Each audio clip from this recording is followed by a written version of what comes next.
Okay, well, good morning. I'm Shiloh Ferreira. I'm with Grand Canyon and Lawyers Title.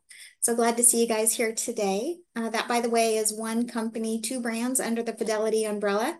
We appreciate the invitation to speak with you all today. I handle the residential, and Landon, we partner together. He handles the commercial, and I would love an opportunity to get to know you a little better. I personally have been helping folks get in front of more listing clients, and I'd love to show you how we do that. So whether we connect one-on-one or in groups, I would love that opportunity. So before the meeting's over, I'll put my contact information in the chat. And with that, after a quick hello, I'll go ahead and pass this over to Landon Savage. Thank you, Shiloh. Yeah, hi, everybody. Again, my name is Landon Savage. So I work on the commercial side, lawyer's title. I am sitting here with Billy Johnson, who is an escrow officer at Lawyer's Title. She specializes in commercial. And we've also got Arlinda on the call, who's one of our escrow officers, and she specializes in residential and commercial. So wanted to come in and bring a few of our top escrow officers and one, be able to answer any questions you guys have, but two, give you guys some information on the commercial side. That's awesome. Thank you. Of course. Shiloh, who did you want to start on the slides here? You're starting? Shiloh was going to read that. Okay, Shiloh, I'll let you go ahead. And have Billy and Arlinda take over their parts, and we're all set for you. Oh, sorry. A few of the things we're going to go over today are the differences between residential and commercial transactions, what steps are involved in a commercial transactions, the different entity documents we require, and the pro forma policies, what the difference is between a pro forma and a commitment. Arlinda's going to get started, and she's going to go over the differences between commercial and residential.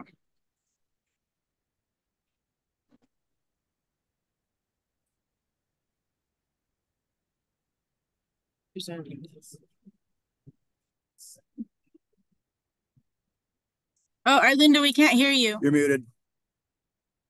Am I there? Oh, Hello? yep, we can hear you. Oh, sorry, everyone. Hi. Okay, we'll get started here.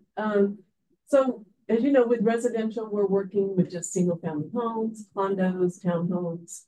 When we work with commercial, we're working with everything else from multifamily, shopping centers, agricultural, office condos, industrial, etc.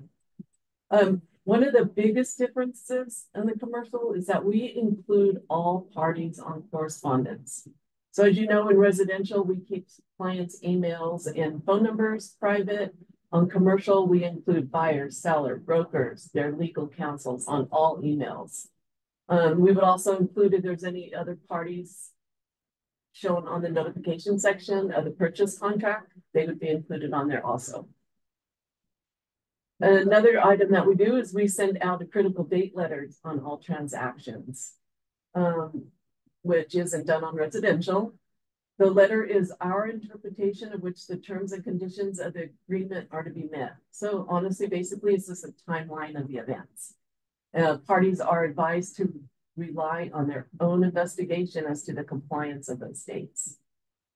And in commercial, buyers would typically provide us with a title objection during their review period, which we rarely have ever seen on residential. And when they do provide their title objections, we gather all the documentation, send it to a title officer, and they would review it to see if there's any exceptions that we could remove or delete, or if we can issue any endorsements over said exceptions. So those are some of the main differences, I would say, between residential and commercial. Are the critical dates letters sent out as soon as we open escrow, or we're at in the process? Do you guys send that out? Yes, we typically try to get it out within a couple of days of opening escrow.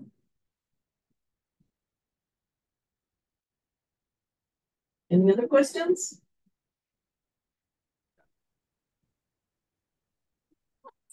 So if not, I'll let Billy take over. I'm going to go over the steps that are typically involved in the commercial real estate transaction. First, when we receive the contract, we acknowledge the contract and the earnest money to all parties, as Arlinda mentioned. And then we order the title commitment at that time. And then usually within about 24 to 48 hours, that's when we send out the critical dates letter. And then we'll distribute the title commitment once it's completed, which is approximately 5 to 7 business days. And then we work with all of the parties to satisfy the different requirements, such as entity documents. We order the payoffs, owners associations, any corrective deeds. We work through all the requirements at that time. And then the buyer would typically submit a title objection letter, especially if they have an attorney. Their attorney's going to submit a title objection letter, and then the seller and ourselves will send our response out to that objection letter. The seller, sometimes they'll comply, sometimes they just say we're not going to do anything. And then we'll tell them what we'll do as well to satisfy their objections. And at that time, we'll also issue a pro forma owner's policy if it's requested. Once that's all done, then we start to gather the information to prepare the settlement statements and the closing documents, again, such as payoffs, rent prorations, owners associations. We circulate all the draft documents to everybody so they can all be reviewed by both sides of the transaction. Then at that point, we arrange the signings either in our office or with an approved mobile notary. Then we'll gather up all the executed documents and the closing funds, confirm we have parties' authorizations to close. Then we'll get closed and we record everything electronically. So then we'll provide electronic confirmation of closing, disperse funds to all parties. And then and keep in mind, seller's proceeds can only be dispersed to the seller of record. So if it's an LLC, it can only be dispersed to that LLC, not to a member or manager or anybody else. And then once we're all closed, we send electronic closing packages to all parties.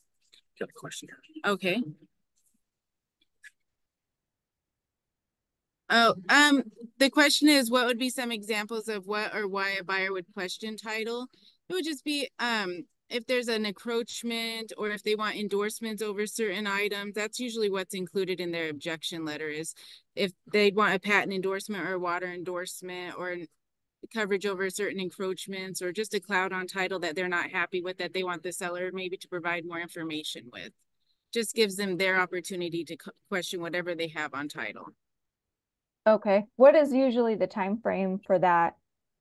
Is it something that can be negotiated? Have you seen? It's whatever is in the contract. Usually the contract has a title review period of, maybe 15 days after they get the title commitment.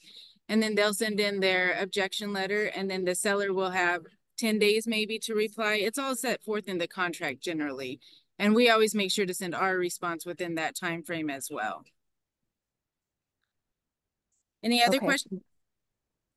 I know you guys reach out, ask questions. So we could have agents on here that have never done commercial. So this is new. So that's why I'm just throwing that's fine. Whatever you have. Yeah, if anyone has questions, just jump in. Yeah. Yeah. And yeah, what have you question. seen change to 2024 versus the last couple of years too? Sorry.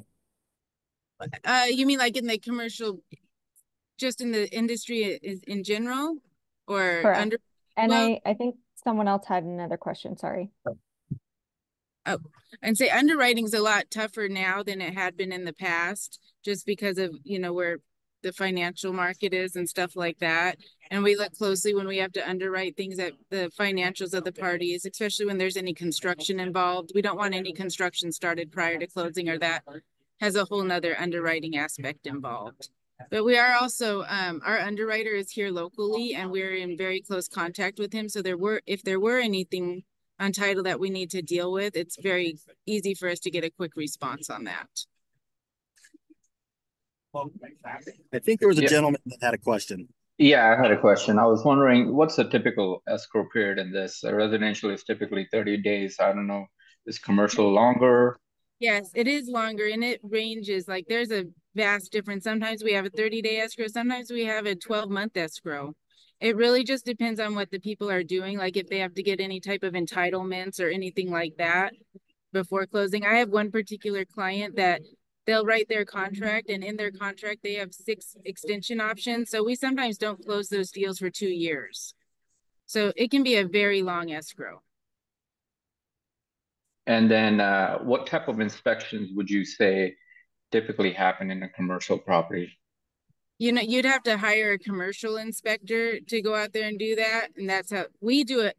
an inspection on every property that we close on for commercial, but we just do a drive-by inspection to confirm that there's no construction going on, or if there's tenants on the property. That's just part of our title insurance. But the buyer would definitely need to hire a commercial inspector. I mean, they should hire a commercial inspector to do any type of inspections they would like. Gotcha. Thank you. No problem. If there's not any other questions, then our Linda's going to go over what entity documents are required. So with regards to entity documents, I'm sure you're all familiar with the LLC or limited liability companies. One of the things to keep in mind if the buyer is purchasing in an LLC, or even if it's a seller selling out of an LLC, is that if they are domiciled in another state, that the client will need to provide the documentation, because not all states' information is public. And then when we're working with corporations, we need corporate resolutions. And normally the corporate resolution is signed by an officer that is other than the person being authorized to sign. If the person signing it is authorizing themselves, we consider that self-serving, and title just, they don't like those self-serving notices. With a limited partnership, clients need to provide the certificate of partnership that is filed with the Secretary of State, as none of the documents for limited partnerships are public.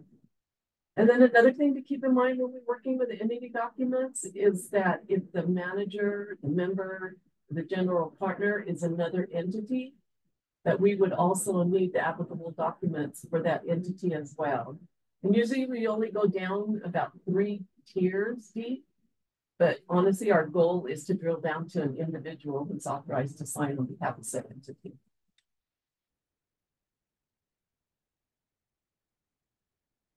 I think there was a question. Yeah, how does it apply the same rules for a buyer out of country, different country, you know, financing and okay.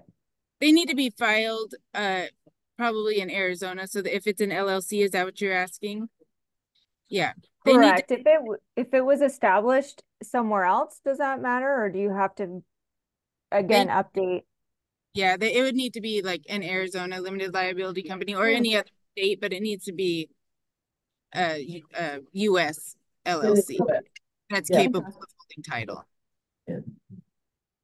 Yeah, the LLC can be domiciled anywhere. You know, we see Delaware all the time.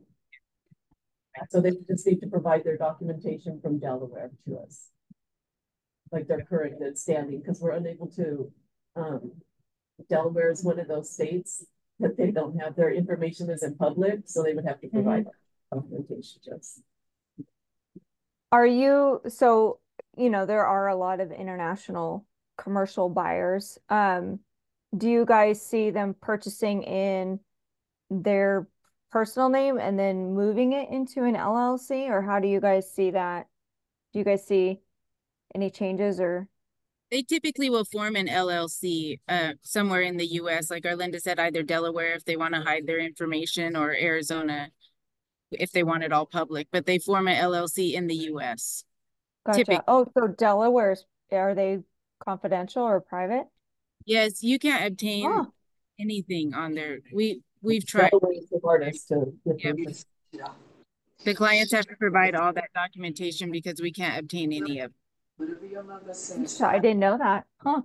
I always have been, and I always will be. Who is his grandmother? I'd love to know.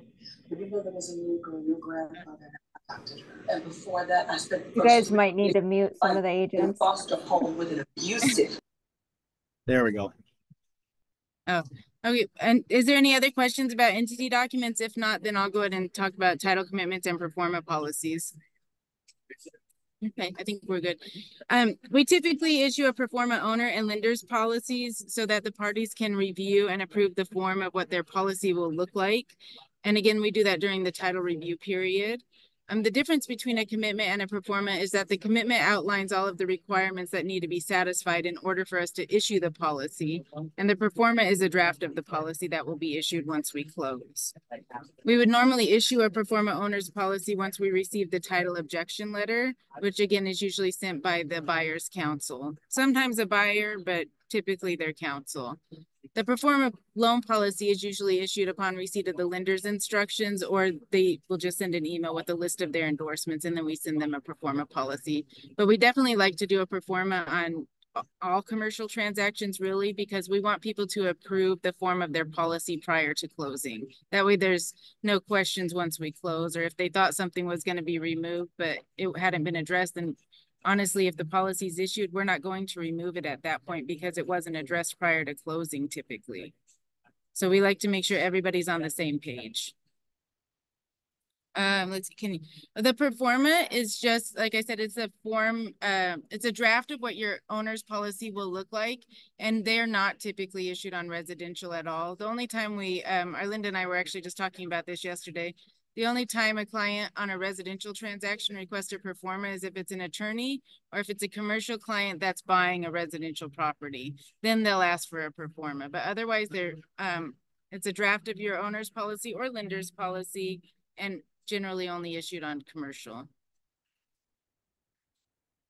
Are there any other questions?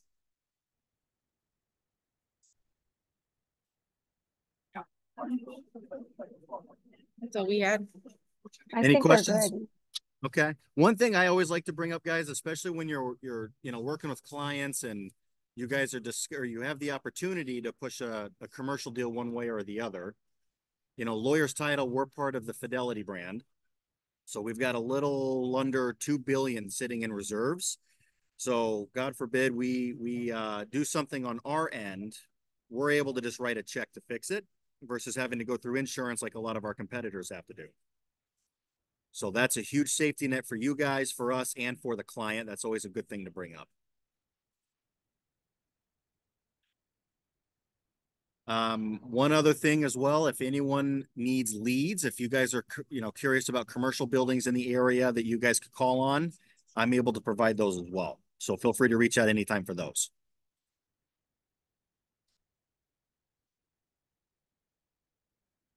Any other questions? What else can we help you guys with? I have a question. For the leads, do you provide only for sale or for lease as well? Could be for either one. Okay, thank you. Yeah, absolutely. What are some changes you guys are seeing in the industry going forward for this year, or any boo-boos or oopses you've heard about that we could learn from also? Well, we're seeing a big increase in claims for absentee owners, like on vacant land, people trying to sell properties that they don't own. That's a big concern for us right now. And we take extra precautions on any transaction that's vacant land. We send out notices, to where the tax bill is mailed, so to make sure the person that actually owns the property is the one selling it. And the other thing is wire fraud is a huge deal right now, and it's just getting worse because the criminals are just getting smarter.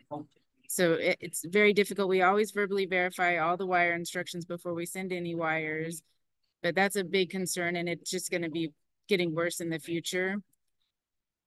Otherwise, I've been in the business a while, and so has Arlinda, and it's pretty much been the same over the years. Just underwriting gets a little bit harder with all the different schemes and fraud out there. True. As a newer agent, what kind of red flags would you recommend newer agents look out for? What should they be aware of? What should trigger caution in their mind? Like on vacant land or just in general? In general. They need to make sure they're actually talking to the person, not just emailing to their client, the buyer, the seller, whoever it is. You need to have direct contact with them. Because if somebody just wants to speak on an email, then they probably, maybe they do, but a lot of times it could be a fraudulent transaction. Because if they don't want, or if they're in a quick to close, if they want to close a commercial deal in 30 days, it probably is not going to, it might be fraud because only the fraudsters are generally wanting the money fast. They want to get in and get out. Arlinda, did you have anything? Nailed it on. You nailed it. It's true. And so if somebody is concerned they have some red flags, but they don't know if it's a big deal or not a big deal. How's the best way to, connect with you and make sure, and is it okay to just pick up the phone and call you? Tell us about the communication, how that should look like. Oh, yeah, either telephone, email, or yeah, they can email or call us. If they have a concern, they can certainly call Arlinda or myself, or one of us is usually always at the office or available. And if we're not, then if you send an email, we'll get right back to you. So we're happy to discuss it if they think there's a red flag, because sometimes we can do further research with our escrow admin to confirm the contact information for the owner if they don't know that they're talking to the correct person. Sometimes we have different avenues we can go down to confirm that information. So if they wanted to call us or send us an email, we're happy to help. I think this brings something up too, is before you're going to take a commercial listing is run it through you guys to verify, there is no fraud, whether it's vacant land or a building, or something that, you guys verify they are who they say they are, Well, we before we. wouldn't have contact with them until it's under contract. So we wouldn't really be able to do much at that point, or before it's under contract, we wouldn't be able to do much, but we could have our customer service department do some research and pull like a Yeah, property file or, the recorded that's what I deed. think. Yeah. Yes.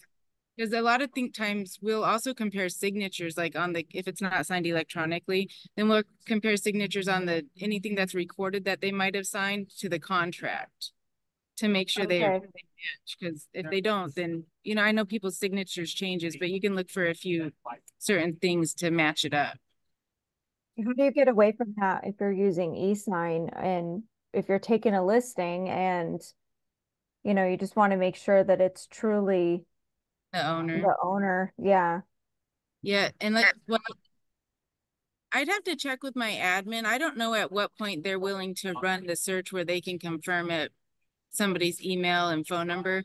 Probably not till it's in escrow, because we can't just give out people's contact information that's not part of a transaction that we're handling.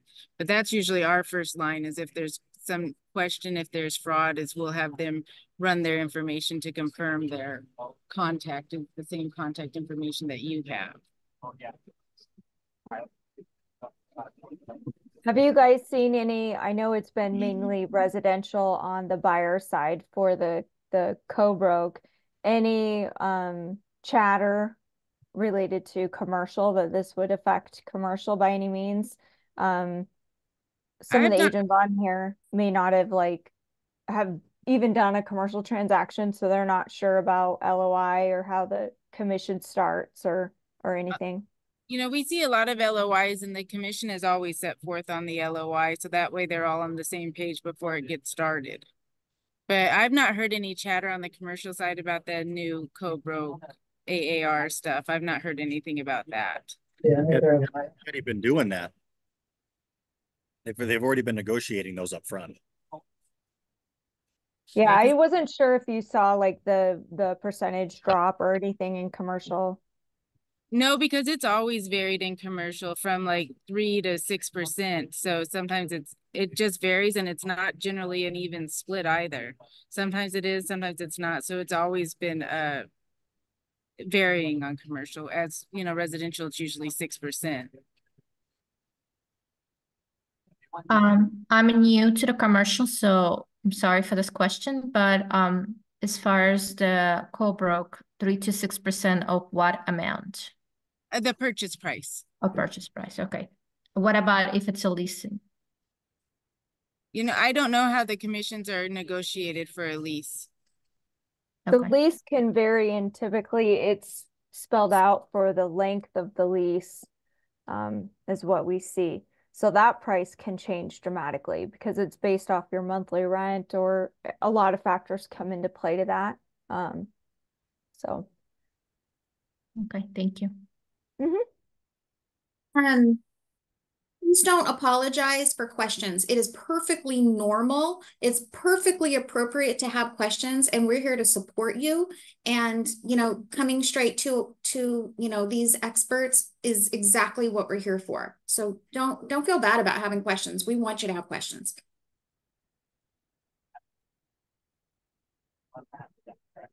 I would love to do a Escrow 102 with you guys and maybe dive into if we can go through part of an escrow. What do these forms look like from the LOI to, and we can blank out customer info and address and all that stuff. But just to give the agents an example and even what it looks like written out on a purchase contract or, and then getting into your guys' documents, is that even possible so that they can see it and understand? Yeah, we can go over like some of our standard escrow documents and like a sample opening letter and stuff like that. So we can get Awesome. together if you want and put Yeah. something. Yeah, that would be great. I think, you know, talking about it versus actually seeing it or doing it obviously are two different things. And um, I think it definitely helps. You know, we have classes from a year or two ago. Oh, so Kunal's asking LOI, what is a letter of intent? So that's pretty much even how leases start, how the sales start between a buyer and a seller. So I think that's a great question because then you guys can see what some of these documents look like. And, you know, if someone is challenging or the title and escrow see a lot of things, even in the delays, and you're like, well, why would this file be delayed? It seems pretty open and shut, like even on a land, right? Um, you know, you could have zoning issues or um, uh, you know, utility issues or I think the big one is zoning with the city or town if they don't like the projects and what Right. it could be a developer and it doesn't go through, right? So um maybe some things that you guys see as examples and just to kind of give them all a heads up. Yeah, that's I no think problem. do you guys have any questions? Mara, this question is for you. Is there anywhere I can find a sample of LOI, or do we have it in Bliss? I believe we have one in Sweet Assist. I can double check, but I believe we do. And it might be through some of the classes, but I'll double check too. Okay, thanks so much. Mm-hmm. And I always like to check with title and escrow because things change. The market changes, right? I feel like commercial sometimes is a little slower in that aspect where residential is change, change, change. And commercial is fun to work because it's all numbers, right? You build your relationship with your clients, but then if the numbers don't work, it's not going to go through. So Right. they'll find a property or project that will work with all the numbers. So um it's hard because you could spend a lot of time working with those clients and working on that. And then that's why, you know, like Shiloh brought up was it 2 years. Well, yeah, that happens. Yeah, for Very sure. much so. Yeah. Um, it's hard for the agents to ask questions if because they're just some of them are really brand new. Okay. So I appreciate you guys. Even the terms, talking about the terms are different in commercial versus residential. Mhm. Yeah, we can get a second presentation going where we kind of dive into some of those documents and lingo and so on. Perfect. Okay. Does anybody else have any questions while we have everyone on here? Don't be shy. Ask away.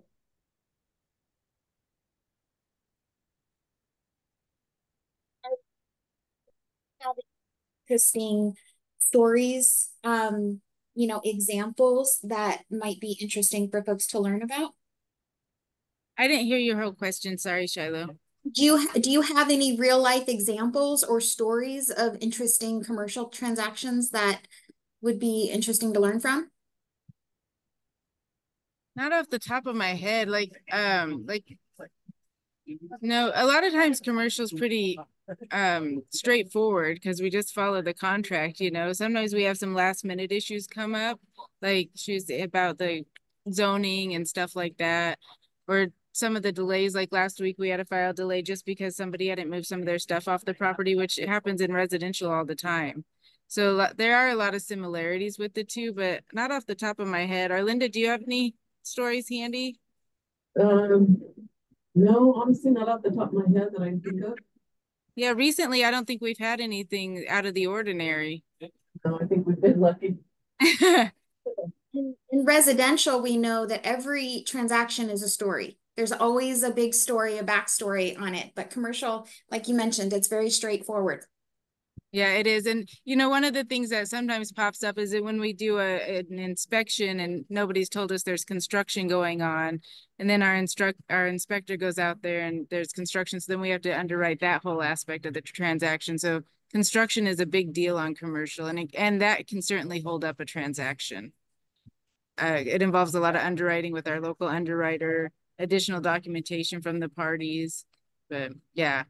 I see a question for our 1031s going strong in commercial. They are. We see the same number of 1031s as we have over the last several years. They're probably, I'd say, I don't know, what 30% of our transactions are 1031s, are, Linda? Yes, I would say at least. Yeah. Yeah. We have a great sister company that's a 1031. It's IPX Exchange. So if anybody needs their information, just let us know. But they are also owned by Fidelity, and we've worked with them for at least the last 23 years, as long as I've been here. So I know them. That's great. We should do a class with them and you guys. That would be a good one. okay, I think that, yeah, we can check with their manager, Rick. I think they do some classes, so I'll make a note. Awesome. I am too. Cool. Well, if that's everything, I don't want to take up your guys' time. I hate having meetings to have meetings and nothing gets done. Oh yeah, so Dee's asking a question. She's in Tucson. She's awesome.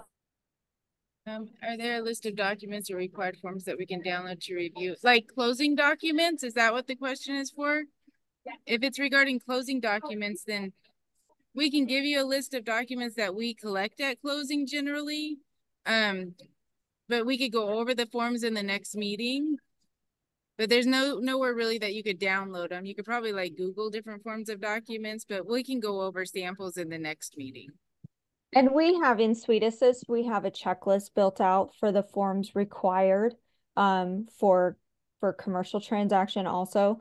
Lisa's really good about that as our broker. So that might be separate from what you guys need on a brokerage level, right? Yeah. Yeah. So we can always pull that too if you guys and your guys are discussing that. So okay.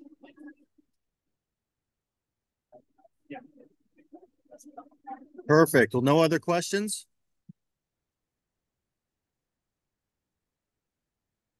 Well, just know myself, Shiloh, Billy, and our Linda are here to help answer any questions you guys have. So we'll make sure you have our contact info. Reach out anytime. awesome. Thank you. And I'm going to Absolutely. share too, Landon, about them reaching out to you for leads. So I think that's Yeah. awesome. Thank you. We've never had a title company offer that. So Yeah, they do cost money. So anyways, we I'll go need through them. serious agents. Yeah. Yeah. So I mean, they're a couple Okay. $100 a page, which is probably why most don't do it. But Yeah. for those that are really going to call on the leads, we'd love to help. That's no problem. Okay. Awesome. Thank you. Thanks everyone for Absolutely. jumping Thank on. you. Thank Okay. you. Thanks, everyone.